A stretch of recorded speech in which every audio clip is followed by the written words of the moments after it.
సింహరాశి వారికి ఈ రాశిలో శుక్రుడు, కేతువు, వ్యయంలో రవి, గురువు, లాభస్థానంలో బుధుడు, దశమ స్థానంలో కుజుడు.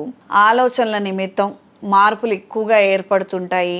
అయిన వాళ్ళతోటి, బంధువులతోటి చికాకులు వచ్చే అవకాశం ఉంటుంది. మీరెంత నచ్చజెప్పినా, మీరెంత ధనం వాళ్ళకి సదుపాయం చేసినా కాస్తంత విసుక్కునే విధంగానే ఉంటుంది. అంటే వాళ్ళ కార్యక్రమానికి మీరు ధనాన్ని ఇస్తారు, అయినా మీరే చివాట్లు తింటారు. ఇదొక ఆశ్చర్యకరమైనటువంటి విషయం. మంచికి వెళ్ళి చెడు కొని తెచ్చుకునే అవకాశంగా ఉంటుంది.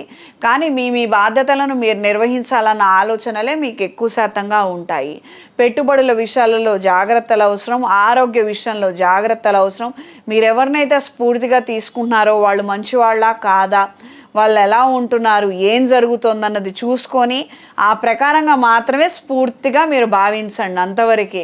ఎవరెవరో ఇవాళ వస్తున్నారు, రేపు వెళ్ళిపోతున్నారు, వాళ్ళేదో చేశారు, వాళ్ళేదో బాగున్నారని అవి చూసుకొని మనం చేస్తే అది మంచి జరగకపోవచ్చు. దీనివలన మీ కన్న వాళ్ళకి మీరు బాధ పెట్టిన వాళ్ళు అవ్వవచ్చు.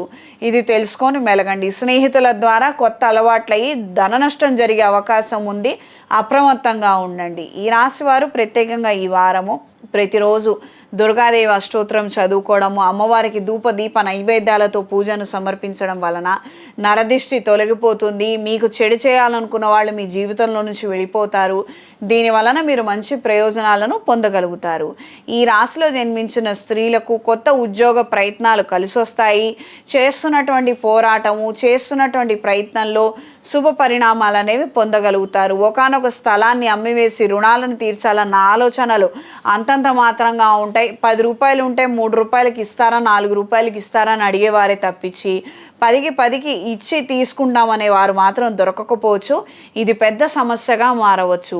ప్రత్యేకంగా ఈ రుణ బాధలతోటి ఎంతో కాలంగా బాధపడుతున్నాం అనుకున్న వారు అంగారక పాశుపత హోమాన్ని జరిపించుకోండి.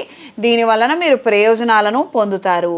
ఈ రాశి వారికి ఈ వారం కలిసొచ్చే రంగు తెలుపు, కలిసొచ్చే దిక్కు తూర్పు, కలిసొచ్చే సంఖ్య 8.